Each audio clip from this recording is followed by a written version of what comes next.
Well, good afternoon, everybody. I hope everybody enjoyed their lunch. And once again, my name is Stephanie Gadwa, and on behalf of the Economic Club of Canada, it is my pleasure to welcome you to our luncheon today. Before we begin, we are reminded and we respectfully acknowledge that we are on the traditional territory and home of Indigenous people, the Wendat, the Anishinaabe, the Haudenosaunee, the Chippewas, and the Mississaugas of the Credit First Nation, lands steeped in a very rich history dating back many generations. The purpose of our acknowledgement today is to show our gratitude and our respect for their contributions and recognize the role of treaty making in what is now Toronto. For those of you who aren't familiar with the Economic Club, we stand as Canada's national podium of record, the only nonpartisan national public policy platform that unites leaders, innovators from across different sectors to discuss and address key issues facing the future of our country. Our foundation is firmly Canadian, yet our influence spans far beyond our borders. Our commitment to fostering collaboration, promoting thoughtful debate, and encouraging action continues to drive the work that we do. We are delighted to have partnered with Manulife on our 4-part Women's Health series, and today marks the very second event in this series dedicated to exploring the menopause journey. So a heartfelt thank you to Manulife, as well as our event sponsors, Estellas and Femtech Canada, for your support. We know luncheons like this aren't possible without the generous support of sponsors, so a big thank you to all of you. Once our panel discussion begins, you'll notice a QR code on the little pamphlets that are at each of your tables. Feel free to submit any questions by scanning the code, and we'll do our best to get through as many as possible if time allows. Now, Manulife has sent along a short little video that we'd like to play before we get into our session, so please turn your attention to the screens.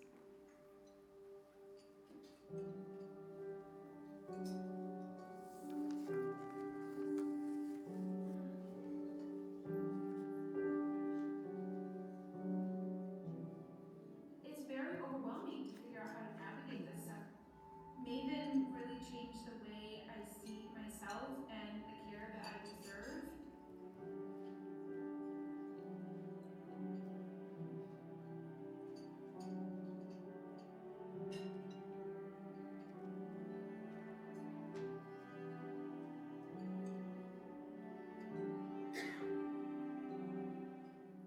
I was on this roller coaster ride.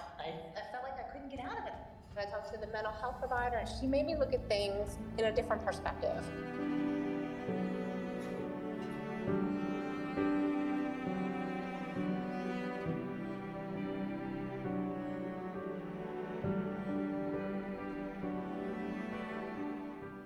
Maven helped me become more empathetic, more caring, more resourceful and supportive for Erica.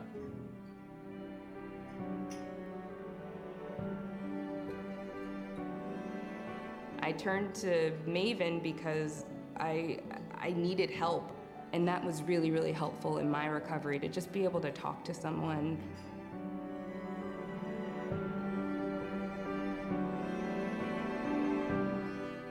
Maven was our foundation for learning what parenthood was all about.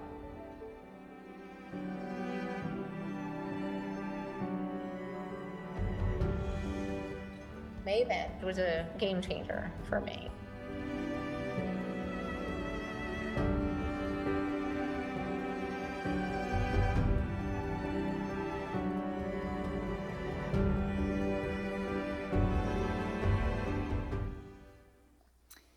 Now, please help me welcome Pragashni Fox, Chief People Officer at Manulife, to deliver opening remarks on behalf of Manulife.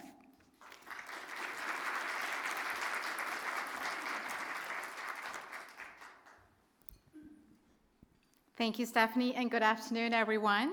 I hope you all enjoyed the lovely lunch. I know we did, sure did, at the table over there in the corner, and fairly soon you'll see them all on stage.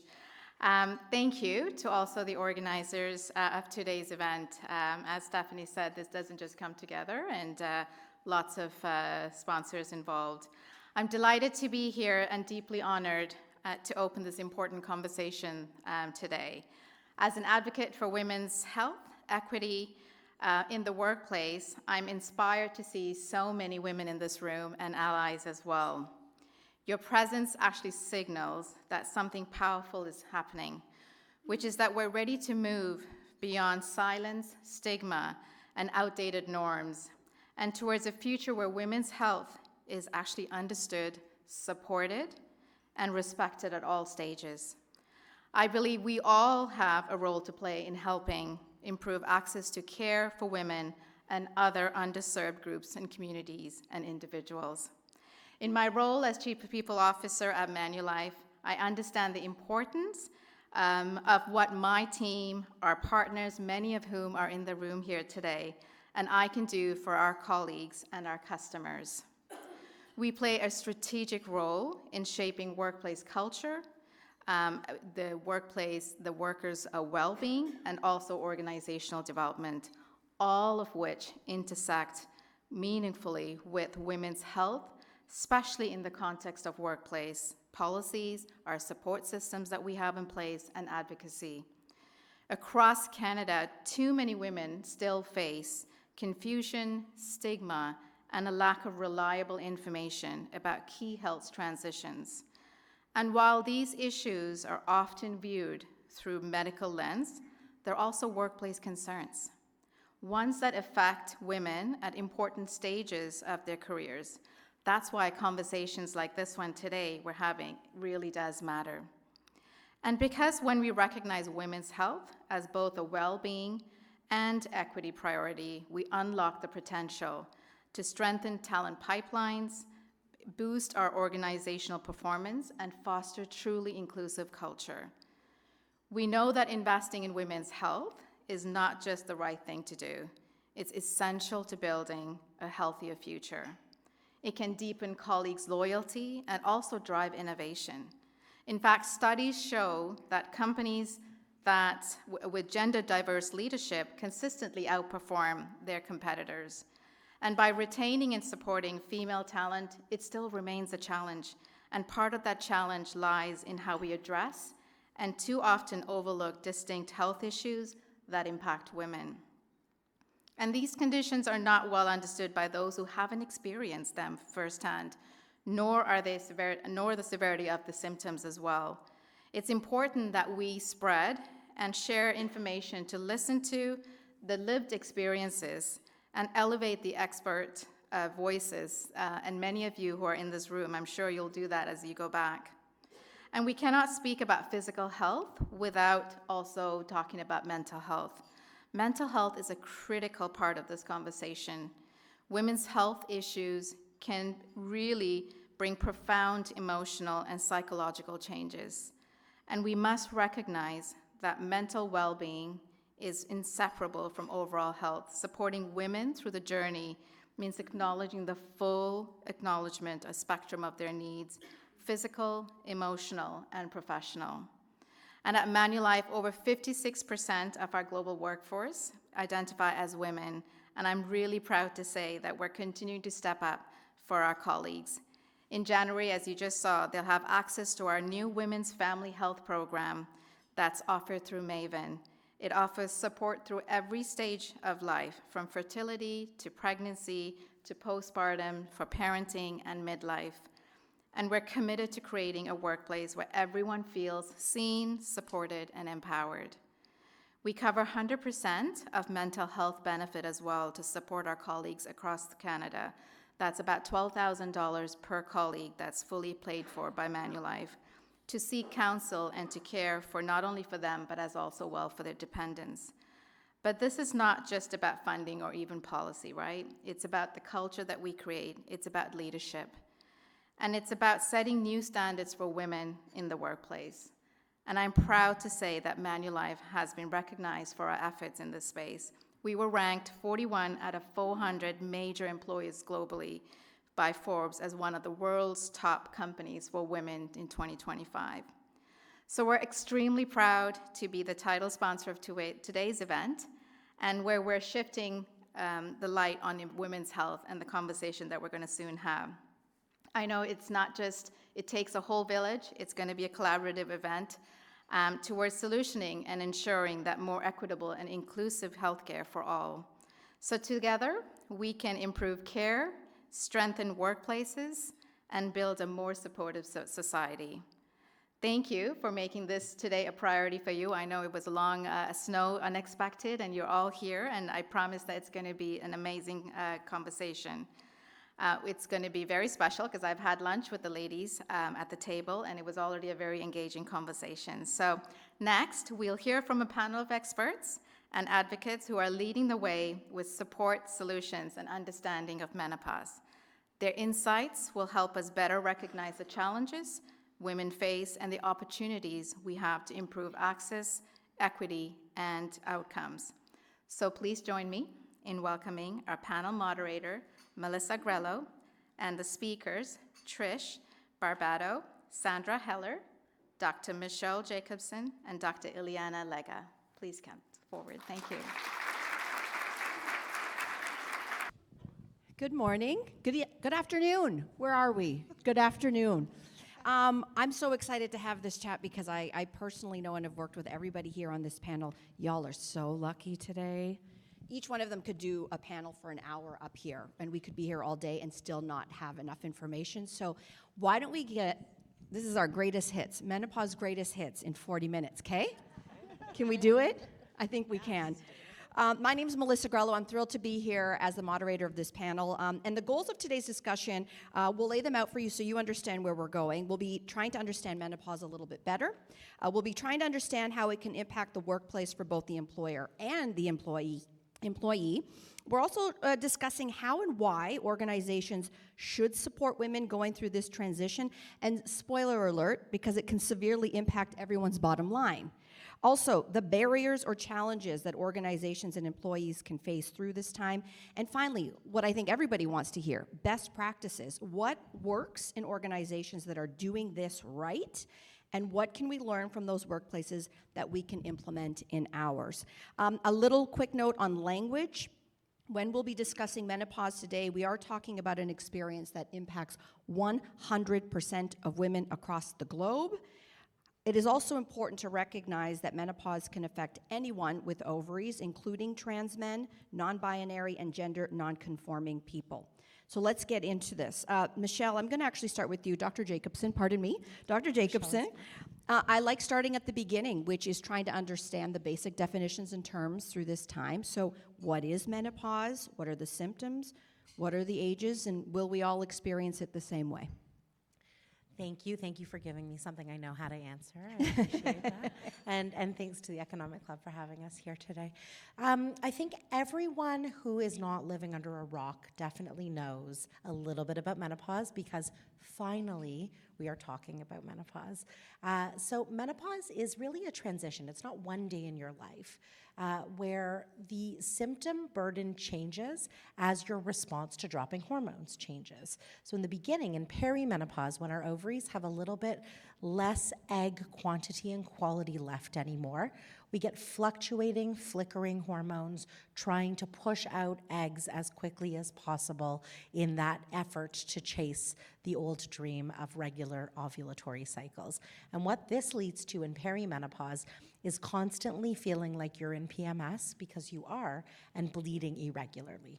On top of that, due to poor quality eggs that are giving us less estrogen, we start to get the symptoms of estrogen deficiency, which can be, when it comes to feeling, poor mood, low mood, rage, irritability, impatience with people breathing next to you, poor sleep, sleep disruption, and really the hallmark symptom, which are vasomotor symptoms, hot flashes and night sweats. But early on in the process, people don't always realize that they're going through perimenopause because they're still getting periods, and we've sort of been conditioned to think, I can't be in menopause if I'm bleeding. Once the periods start to space out, you get a little closer to when that final period would have been, then the symptoms usually become a bit more apparent, more hot flashes, night sweats, and we break things up into systems. So starting in the brain, we get mood, sleep, cognitive dysfunction, like you'll see me trying to remember words up here today that I want to say, and hot flashes and night sweats, which start in the brain. And then throughout the rest of our body symptoms, we get changes in the way we put on muscle, our bone density, our joint pains, dryness in the vagina. I said vagina. abnormal discharge, pain with intercourse if you're having intercourse, bleeding after intercourse. So there's really a gamut of symptoms, and because there is a gamut, obviously not everybody will experience this in the same way. So your menopause is very much an individual experience.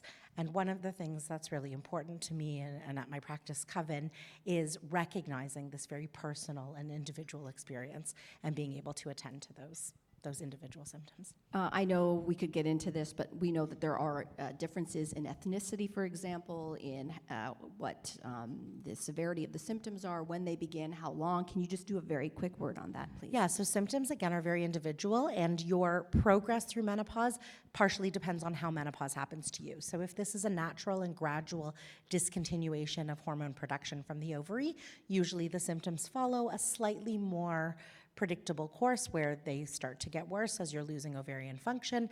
They're their worst in the few years after menopause, and they slowly get better over time, except for the genitourinary syndrome of menopause, the dryness, itching, burning. That gets worse. On average, symptoms will last 5 to 7 years, but if menopause is abrupt, surgical, because of chemotherapy or radiation therapy, these symptoms tend to be much more severe. And the earlier you go through menopause, on average, the longer symptoms will last. And the average age for a final menstrual period will vary based on a number of things: your ethnic background, your socioeconomic status and social demographics, your medical history, whether you're a smoker, your body weight, all these kinds of things. So lots to individualize. Sounds like a party. Party.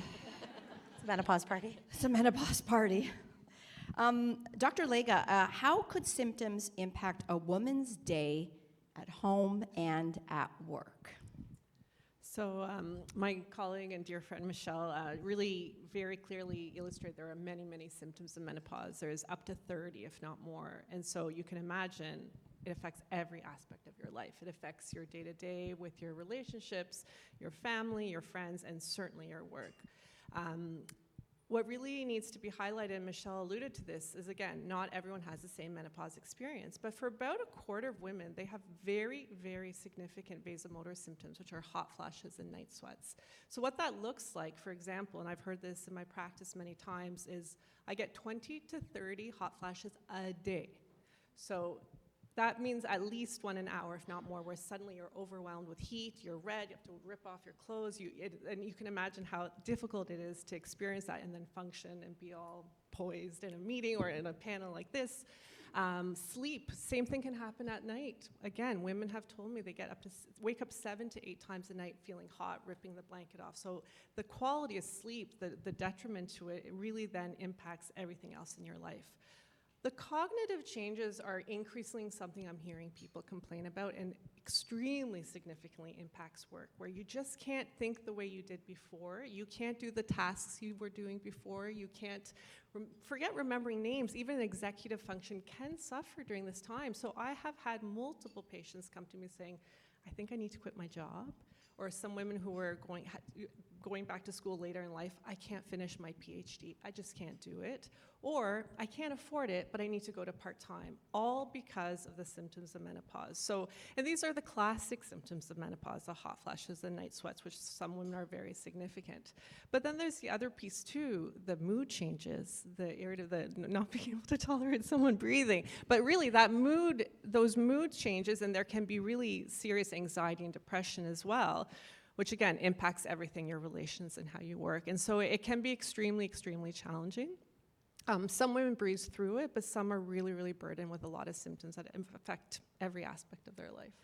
I mean, the good news is there is treatment, which we're going to get to later. Yes. Okay, so yes. So it's not all doom and gloom. It's not. Menopause is inevitable, but suffering is not. So we'll get to that a little bit later. So Trish, why is this now an even bigger business issue from your perspective? Yeah, thank you very much. I'm so happy so many people braved the weather today. It's wonderful to be here. So we at Menopause Foundation of Canada have done a couple of groundbreaking reports, one of them Menopause and Work in Canada, where we worked with Deloitte on calculating the economic impact. And that is $3.5 billion with a B annually. Deloitte themselves said that is a very conservative number, extremely conservative, because the data that they were working with, they really tried to keep it as significant as possible, on the other hand, as conservative as possible. And what we're talking about is women losing their income. They are going from full-time to part-time. They are leaving work completely. They are not taking promotions. They are moving to places where they can accommodate their menopause symptoms. So a lot of this is borne on the backs of women. In particular, I think about the ones that we hear of who are self-employed. And so if you're self-employed, you have nobody. Like, this is it. It's you. And you don't work. You don't get paid at all. So a huge impact to that part of the workforce. We also, on the employer side, see it with productivity. So loss in productivity to the tune of about 540,000 days of lost work. So these are sick days, long-term sick, short-term disability days, as well as productivity costs in terms of the cost of those either use of long-term care or long-term disability and short-term disability benefits.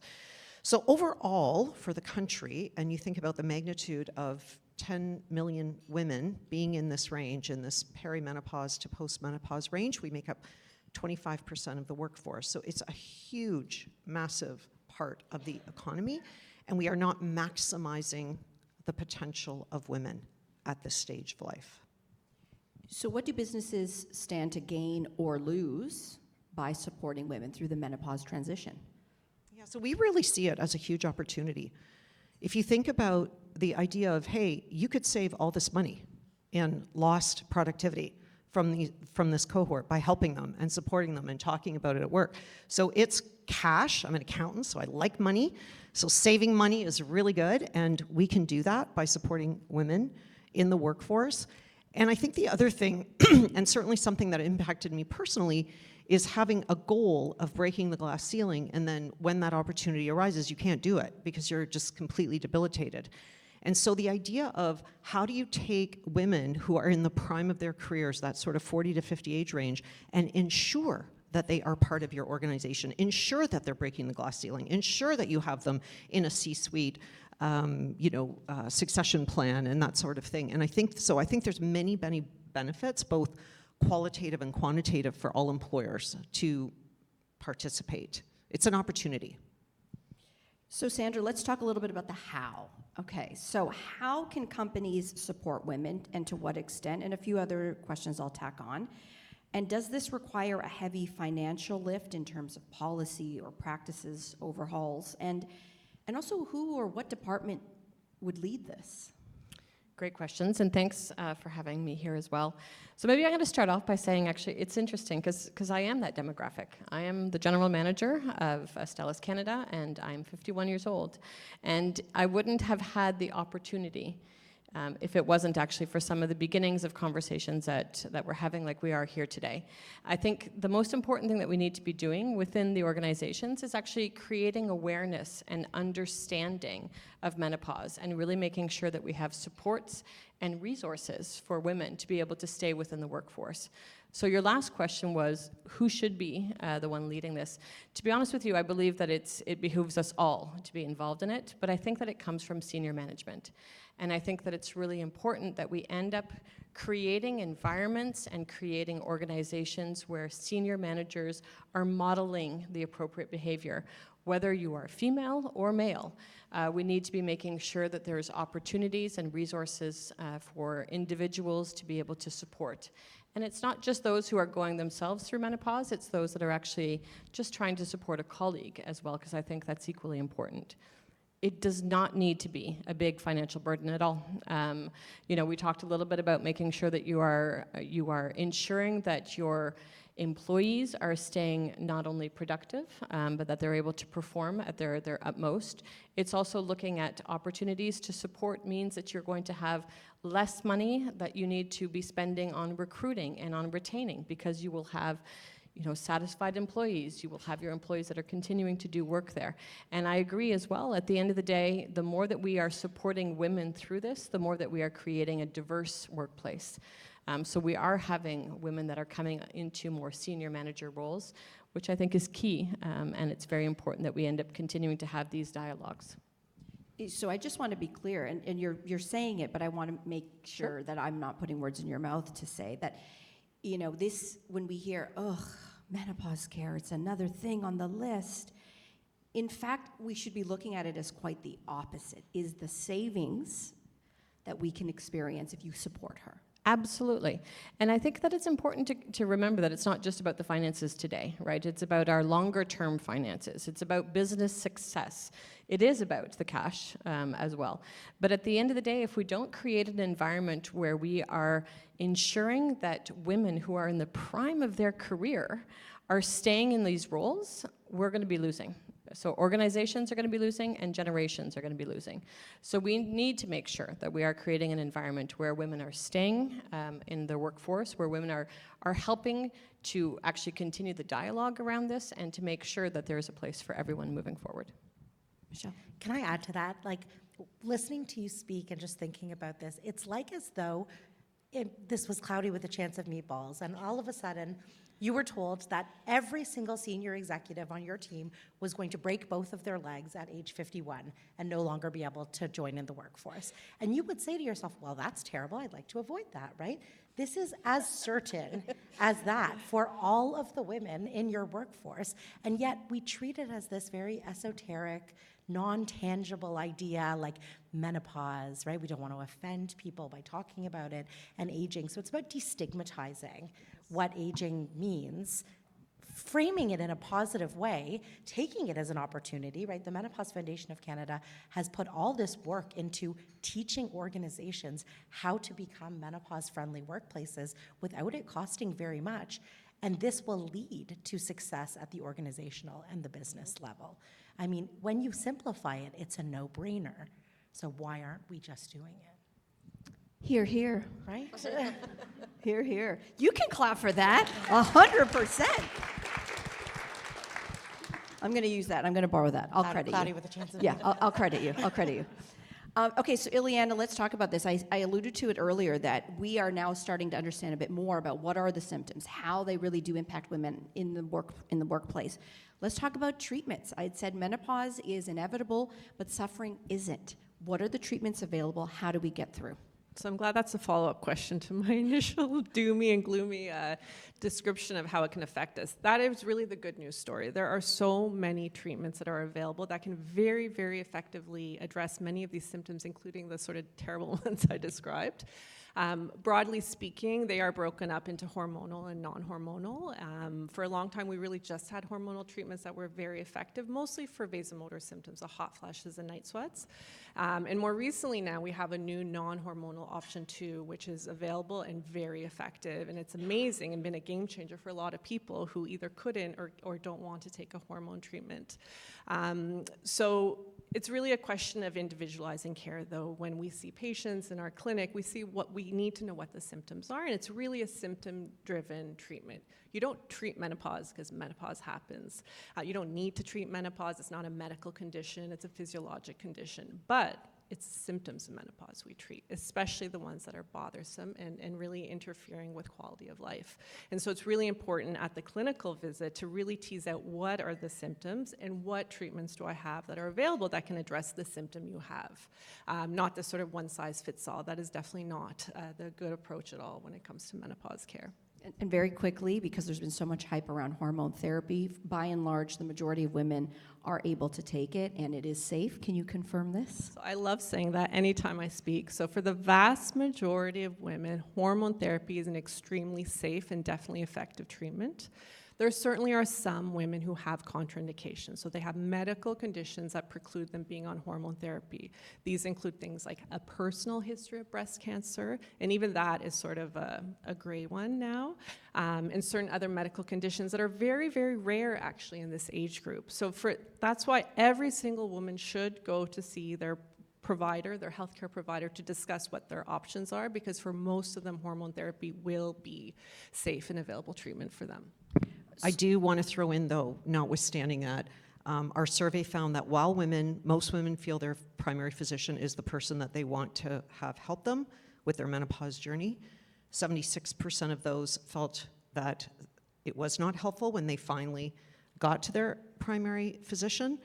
40% felt they were untreated or undertreated. So we have, from an advocacy perspective, we have a very large hill to climb to help with and it's not their fault, but to help the medical system understand menopause, to be educated on menopause. So most women now are really having to fight to get treatment. And we hear that over and over again still. Thank you for mentioning that, because we're painting this idyllic picture that, oh, you've got symptoms? Okay, just get treatment, everything's going to be great, until they find that they either are being gaslit, not listened to, maybe do get a prescription, can't afford the prescription. There are a lot of barriers, so thank you for mentioning that. And speaking of barriers, Dr. Jacobson, what might be some of the challenges or barriers that you may have heard from patients who are maybe at work and trying to seek some support? What do they face? It's a great question, and I'm back to doom and gloom. So part of the problem here is that our current generation of family physicians in primary care really were raised in a time where menopause wasn't taught about. So it's not that they are gaslighting you on purpose, it's that they weren't trained, or when they were trained, it was by people who told them that hormones were unsafe and that menopause didn't exist. So we know it does, obviously. All of us in this cold room are appreciative of the temperature, and, right? We know menopause exists, and yet we are now asking the sufferers to self-advocate and navigate this extremely challenging space of, I now have to teach my doctor or convince my doctor, or how many times do I have to go there? Or if I can't get the help from my doctor, where do I go next? And if I'm so complex that my doctor can't help me, then I have to wait to be referred. Oh, but there's only 10 menopause specialists in Canada, so I'll be seen in 2046. Like, it doesn't make sense. So there are obviously a lot of ways that we can try and improve the system. You're going to be inundated with multiple options for virtual clinics and in-person clinics, some of which are better than others. And again, I'll shout out to the Menopause Foundation of Canada, who've tried to make it easier for women to be able to access evidence-based care. They have an information pamphlet or available. It's a tool on how to vet a clinic that you're going to. But at the end of the day, you will have to self-advocate a lot of the time. And that starts with knowing, where do I get the resources to go to my doctor and prove, unfortunately, that what I'm going through is real and that there are treatment options out there for me. And being here is really an opportunity for you to arm yourself with that knowledge. The MQ6, mq6.ca, is a wonderful website that was developed by a Canadian family physician that allows women to go online and print out these validated surveys that you can bring to your family doctor and say, I screened positive for menopause, right? I have the menopause, you know, and here are a bunch of resources on how you can treat me. And if you still can't get it there, then you have to get a bit more creative, and it's unfortunate. Can I just add something to that? I absolutely agree with both Trish and Michelle about the difficulty some women experience in getting the care they need and how many primary care providers aren't well equipped. But I have to say that's changing quickly. And so with all the word in the media and all the advocacy patients are making for themselves, the doctors are catching up. And as Michelle said, it's not that doctors are on purpose gaslighting or wanting, it's just they didn't learn, and they are catching up. And a lot of that has to do with initiatives that people like Michelle and I are actually doing within the academic community to try to empower, increase capacity in primary care, as well as the quality standards that Michelle and I co-wrote with Ontario Health that really provide resources both for providers and patients that they can both meet each other at the same place with information and education. So things are getting better. And personally, my opinion is that well, not everyone, but people should have primary care, and luckily the majority of people have access to primary care, and that is still the start. And really, with time, it will get better. And those primary care providers who are now going through the system, they know menopause like the back of their hand because it's part of the curriculum again. And menopause really is primary care because it happens to every single woman who goes through life and lives long enough to be 51 and a half. So I think I would just want to make sure there's a bit of a good news story here that things are getting better, but it is taking time. And it will take panels like this and the work that you're doing, constantly beating the drum. Absolutely. I was thinking as Trish was talking, you know, how interesting it would be to redo that survey in 20 years. I am very confident that the results... 20? Michelle, takes two. time, man. 2, come on. No. We're going for 2. Like, We're going to fix this in 2 years. We are seeing so many engaged learners in medicine from all different areas. Ileana's an endocrinologist. I'm a gynecologist. We train rheumatologists. We train oncologists. We train lots of family doctors. The new generation of physicians across the board know that menopause is a thing. Thank God. Thank God. So Sandra, this is, we were coming at this from the angle of the employee, but from the angle of the employer, tell us about any of the challenges maybe that an organization may face if they decide, we want to do this, we want to support our workers. So what are some challenges, a bit of a heavy lift barriers that an employer might face in trying to set this up? Yeah, and I think it's interesting as I was listening to you both speak. At the end of the day, the advocacy piece doesn't end with just going to see your healthcare professional, right? So there's unfortunately also advocacy that's needed within the workplace. And I think that as employers, it is important that we are creating the dialogue and the awareness for our employees. So some of the barriers, I would say, first of all, there's a lack of awareness. There's a lack of understanding that's definitely already in the system. Secondly, there is a bit of a fear that this is going to be a heavy lift and that it's going to cost an organization something. And it doesn't need to. I mean, as you've heard, there's a lot of resources that are already created with the Menopause Foundation. We ourselves at our organization, we've actually pledged to have, we are championing right now to ensure that we have a menopause inclusive workplace. And through that, what we're doing is actually making sure that people are trained. So they're being trained by external people, that is our HR's teams, our employees themselves, but managers, to understand what is important for them to be able to help support their employees even better. So I think some of the barriers that we are placing within organizations don't necessarily need to remain, and it's really about small changes that can be made. It's about looking at small modifications, and when you really look at some of the survey results, you see that it's things like, I want to sometimes have a little bit more flexibility in my start time, so that I've had a bad night's sleep, I'm low on energy, I'm going to be an incredible worker, but my day might need to start a little bit later. And as an employer, isn't that something that we can look at doing for some of our employees? Sometimes it's also looking at just some modifications within the workplace. So things like allowing a fan on a desk. Making sure that people are able to move around the room, that maybe are going to be closer to air conditioning so that they're in a better environment for where they are sitting and they feel more comfortable. If you have a uniform, making sure that the material that it's used is breathable and it helps women to really feel a little bit more at ease. So I think that though there are barriers, a lot of them really should no longer exist, and it really should be about just creating more support for our employees and understanding that that's actually going to be a win-win situation for both the employee and the employer. Okay, I'm going to throw a curveball at you. It wasn't in the question list, okay? Ready? Ready? I am. So from the side of the employer and from the side of senior management, as you said, where do men fit into this conversation? It's a great question. So I think they're instrumental in the conversation, to be honest with you. Because we have, at Astellas, we're more than 60% of our workforce are women. So you would say they're the ones that we need. But at the end of the day, we have a lot of managers that are men. We have a lot of managers that are married to people who are going to be going through all of this. So it's important, just like with any cause, this is actually about ensuring that women are feeling supported and heard. So whether it is about their employer being a male manager, their colleague being male, just not enough understanding, I think men are key to ensure that we are going to be able to continue this dialogue moving forward. So not too much of a curveball. I do think that the men need to be part of the conversation. Okay, so the next event is going to be a men-only menopause workshop? Wouldn't that be interesting? Well, he loves it. Well, we did try, actually. We had, some of the vests that you can end up actually wearing, that men can end up getting a bit of a sense of what it is like to have those 20 to 30 hot flashes, and trying to really see, what does it feel like if you're standing in front of people and you have to do a presentation and suddenly you have one of those hot flashes that just takes you all the way over. It's really interesting to see how quickly they became informed of how difficult this can be for people. That's next.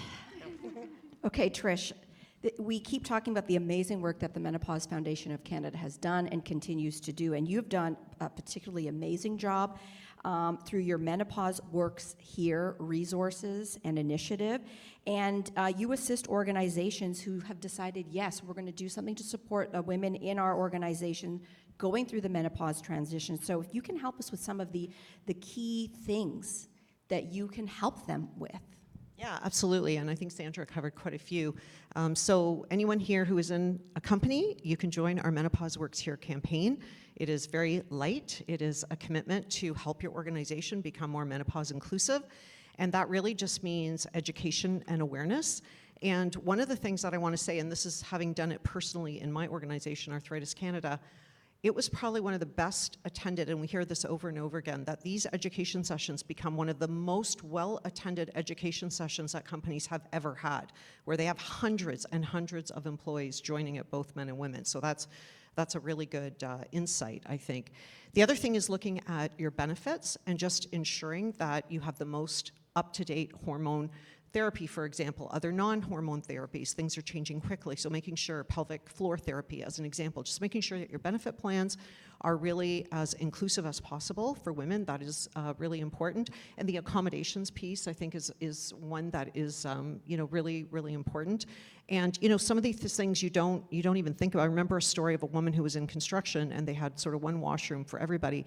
And because her periods were fluctuating, she had like a lot of stuff in the garbage, to which a lot of the men got grossed out and told her washroom was going to be the one that was like 20 minutes away. Literally, she was banished from the washroom on her site. And or women not having enough room to like change and just to deal with everything that they're dealing with. So it's like really being empathetic about where are your employees at and how can you help them deal with everything that they're dealing with. So those are some of the things, and I think the other thing is just normalizing it. It's not a joke. It's not stigmatized. It's not ageist. It's just life, and it's just normal. And we're just going to talk about it like we do so many other things. Menopause is not a disease. It's a natural life transition. And if you care about 50% of the population, we work with it. We figure it out. Michelle, menopause, although we've heard a lot about the terrible symptoms that a lot of women can experience, the entire transition or shift at this age and stage, it can impact our entire health journey. It's not just about hot flashes and night sweats. We're talking about shifts in our health trajectories, so changes in brain health and heart health, etc. So why do you think that approaching menopause care is more than just symptom management? Thank you for the question, and Ileana, if you want to hop on at the end, Ileana gave such an amazing presentation at the Canadian Menopause Society on the cardiovascular changes that women go through perimenopause. I don't think people realize that this is a time of tremendous transition and vulnerability when it comes to more than just their sexual and gynecologic health. This is the time where your cholesterol will change the most, your propensity or vulnerability for a heart attack, for a stroke, for your weight to change to predispose to cardiometabolic things like type 2 diabetes and insulin resistance. This is the time where it's happening, and it's happening silently. So the symptoms we're experiencing are not the same thing as the risks that we're going through, but they are happening at the same time. And so those symptoms are meant to be a bit of a warning bell, an alarm bell that's going off to say, you may be able to cope with your hot flashes or think, I'm just going to get through this. But this is your reminder that things are going on silently behind the scenes, that you have power to change and enact in a positive way, but you have to wake up and pay attention. So this is the time where you should be getting blood work that helps to predict your cardiovascular and cardiometabolic risk. This is the time where you have to stop eating the chocolate mousse first, Michelle, and start eating more protein, because protein is really important, and if you eat chocolate mousse first, you're not going to gain the muscle strength to keep your muscle integrity there. You have to find calcium sources in your diet and take vitamin D, because you don't live in Mexico and you need more vitamin D from a supplement. You can't get it from food in Canada. And this does not come naturally. Anyone who has tried to get the amount of protein that is recommended in your diet to get every day has to try harder. It becomes a full-time job. So these are the kinds of awarenesses that we need to take on, and we do this all the time, right? We do it in pregnancy, right? For the women who've become pregnant who perhaps were smoking or they were eating food that they shouldn't have been eating as much. They're like, this is a time where I'm going to be very conscious and I'm going to make better choices. And nobody really thinks twice about that. Perimenopause and menopause is that time for every single woman in the world, not just those who get pregnant, to enact change that will help them live longer and healthier with better quality and quantity and integrity of their life for the next, hopefully, 50 years. Oh, yeah. That's good. That was good, Michelle. don't Real even good. miss it. Very inspirational. I want to keep on that because we're now on the positive train here, and I like that a lot. So, Ileana, with adequate care and support, we keep talking about menopause being this doom and gloom time in our lives, but have you actually witnessed women actually do well and even, dare I say, thrive through this transition and beyond? So this is why I like to provide menopause care, because it's very uplifting and positive. So especially the more bothersome and severe the symptoms when I first meet the patient, the better they do and the happier they are. And it's almost like, especially if their symptoms are amenable to hormone therapy and they're a candidate for hormone therapy, many of these symptoms are almost reversed, I hate to say it. It's like it really feels like a miracle treatment. And it's not just me sort of saying that objectively as I see them, but they come in saying, I can't believe I can feel good again. I can't believe I'm back to normal. So all that to say that it's so worth it to engage with your provider if you're having symptoms and see what treatments are available, because you can really go back to normal. So that's from the treatment point of view of symptoms. I think the thriving really comes from what Michelle just described. The menopause transition is a time with the absence of estrogen where all those things start happening to your heart health and your heart risk factors as well as your bone. And a lot of women don't know that because a lot of doctors actually don't really know that. And so with that education and information, it becomes an amazing window of opportunity where people really take control and take stock of their life and say, you know what, I've never been good at exercising, but now I get it, and now I see why it's important. My kids are finally a bit older. I have some flexibility in my job, whatever it is, and really take on more activity in their life and really change their diet, or at least try to make healthier changes because they know that it matters. There's no other time that it matters more than the menopause transition to make those changes, just to mitigate what your body wants to do with the absence of estrogen. So I find a lot of women do end up thriving very much in this time, but again, with proper education and information. That's hopeful. It's very hopeful. So Trish, what positive impacts have you seen from organizations that have successfully added menopause support to their workplace? Yeah, that's a great question. I would say one thing is that everyone is early in the journey. No one is raising their hand and go, we've got this, we nailed it, we're done. It's very early stages for all organizations, so I think you can start wherever you are, and you can certainly be in the lead anytime soon.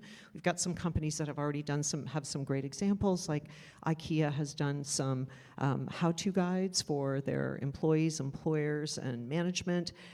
We have PwC that started monthly menopause circles so that women can get together and share their experiences. BMO has also done a series called Menopause Unfiltered. So I think you've got lots of examples. Companies are doing focus groups with their employees, and that's raising a lot of really interesting issues. And I think so important, we talked about design thinking, which I'm a huge fan of. Go talk to your employees. They will tell you what they need. That's like, you don't have to figure it out. Go ask them. They will tell you exactly what the problems are and where they are and what they need. So that's always important. I think we're probably early stages on really like, what are the results? What is the metric? I would say early things are things like the high attendance, like the high relevance that these topics are having amongst their employee group. Employees saying they have a real sense of pride around their employer being willing to do this, to have education around menopause, and also that employers feel that this will in fact link to their employee engagement scores. So those are sort of some of the early areas of success around the employer-employee. That's positive. It's positive. So Sandra, I'm going to end with you here.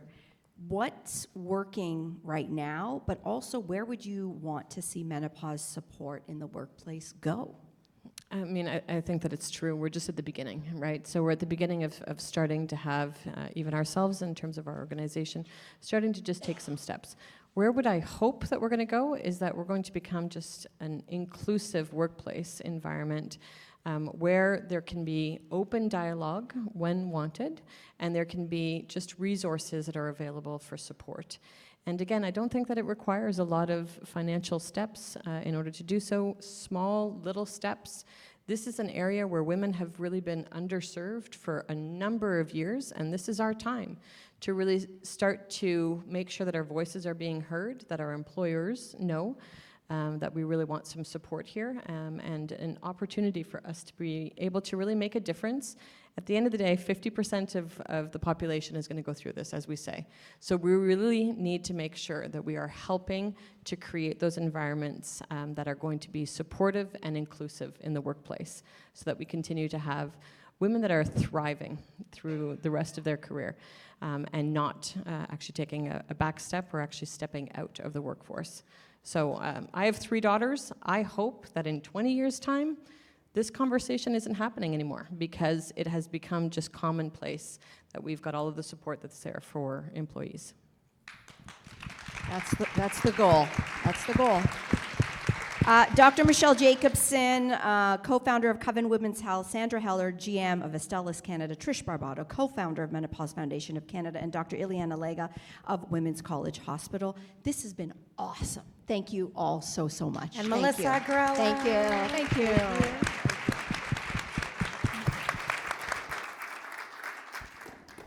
So a big thank you again to Melissa, Trish, Sandra, Dr. Michelle, and Dr. Ileana for joining us today.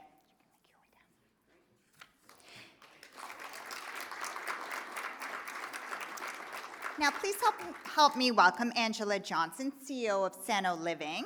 She's here to deliver brief closing remarks. Let's give her a warm round of applause.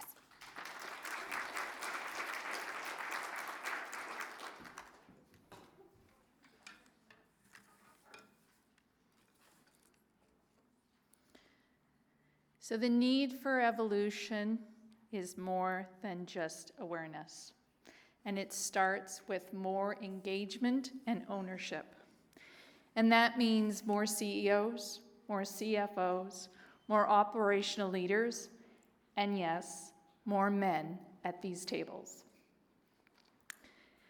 But that requires allies and individuals that understand and recognize the economic and talent impact that menopause has in the workforce. Thank you, Melissa Grillo, for bringing your commitment to the cause and your journalistic clarity to this conversation today. And Michelle, Dr. Jacobson, thank you for pointing out that this is a universal condition, but really impacts everyone differently, and that most women enter it unsupported and uninformed. And Dr. Lega, thank you for pointing out that this is just more than symptoms of comfort. It's really getting to our cognitive, our emotional, and our ability to perform in our roles. And of course, Trish, thank you for pointing out the business cost. So imperative that when we get those new stakeholders to the table, that they understand the impact. And of course, Sandra, thank you for pointing out that it is not that difficult. It doesn't require a massive budget. It just requires intentional planning around benefits and senior leadership that step in and create a culture that it really is okay and it's safe to raise our hand and say we need a little bit of support. But, of course, access is not universal yet. This past week, the Canadian Press posted an article by Nicole Ireland, and she talked about how there's more and more access in Canada, yet there's still few women that can really afford the care. That's exactly why we built Sano Living. It's to address that problem. We integrate women's health clinical care, coaching, and digital tools into employee benefits, focusing on inclusion, not affordability. We have currently over 1.6 million individuals licensed on our platform through our partnerships with employers and insurers. And when our clients report on their symptom improvement, they actually report within 60 days 87% improvement in quality of life, 70% improvement in relationships, and 50% improvement in their work performance. Those are not just wellness numbers, those are operational improvements. So, what is the call to action? When 100% of women have menopause and 50% of women make up the Canadian workforce, menopause has 100% impact on the economy. And that means that this conversation really belongs in CFO budgets, not just on HR playbooks. It belongs in board risk agendas, and not just DEI committees. And it belongs in executive talent strategy, not just in HR newsletters. When we design workplaces for women who can thrive in midlife and continue on and perform, that's when we have strength in organizations, stronger economies, and we have a pipeline of leadership for the next decade. Thank you.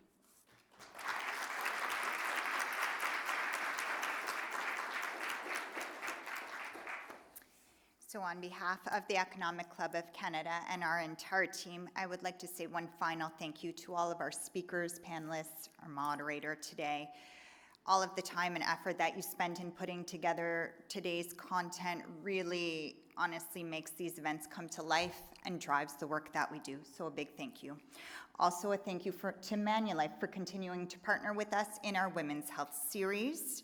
And a big thank you to Astellas and Femtech Canada for supporting today's luncheon as well.